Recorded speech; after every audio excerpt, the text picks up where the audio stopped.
I mean, as far as going to hunt the cartel, I think we're gonna have a lot of dead bodies. Like I think it's gonna go both ways. I think we go down there and fuck around. We're gonna find out.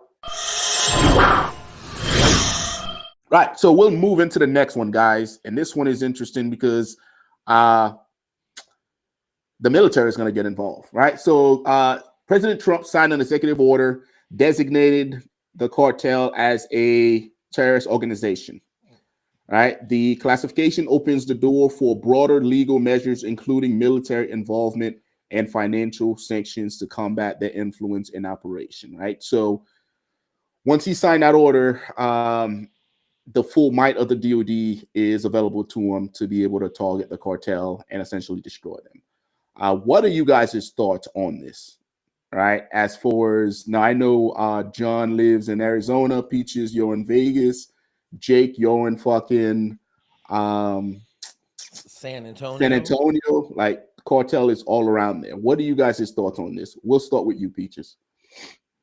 I think it's I'm excited for our boys, right? And I hate that I'm missing out on it.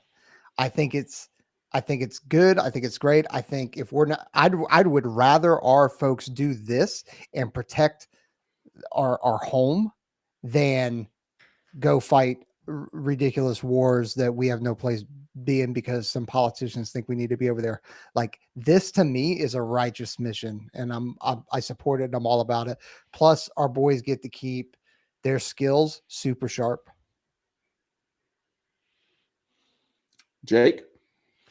Okay, so it's funny because Jay dropped a video on this a couple of days ago. I'm dropping a video on Jay's video. I'm piggybacking. So here's what I'm gonna say. Okay, I don't think the cartels are the problem. Okay, I'm gonna call a spade a spade. Our drug epidemic in the United States is 3 times higher than the next country on the list. Okay, we lose 300. I think it's 381 people a day to drug overdose in the United States. The next highest conglomeration of people is 83 a day. Okay. So I just want people to think about that. Like, do we have a cartel problem or do we have a drug problem in the United States? I think it's a drug problem. I mean, as far as going to hunt the cartel, I think we're gonna have a lot of dead bodies.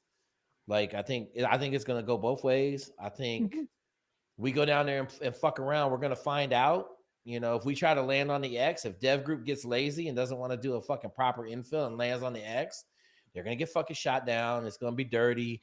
But I really don't think, in all honesty, that any of that's going to happen because if you just saw, they turned over El Chapo's son, I think yesterday or this morning, and there's another dude that got turned in. So I think the cartel said, what would you like to not come down here and fuck us up? And we said, turn these 2 dudes in, and they turned them in. So I think there's a lot more geopolitical shit going on than just the boys going down there to stomp ass. Obviously, yeah, that sounds great, but I'm going to tell you this. If we go down there and start killing people, I guarantee you they come up here and start killing people. And when people start dying at Fort Bragg and fucking Fort Lewis in their cars getting fucking 50,000 bullets shot in them like fucking training day, I think the sentiment will change real quickly in the special forces. Dude, we need to figure out how to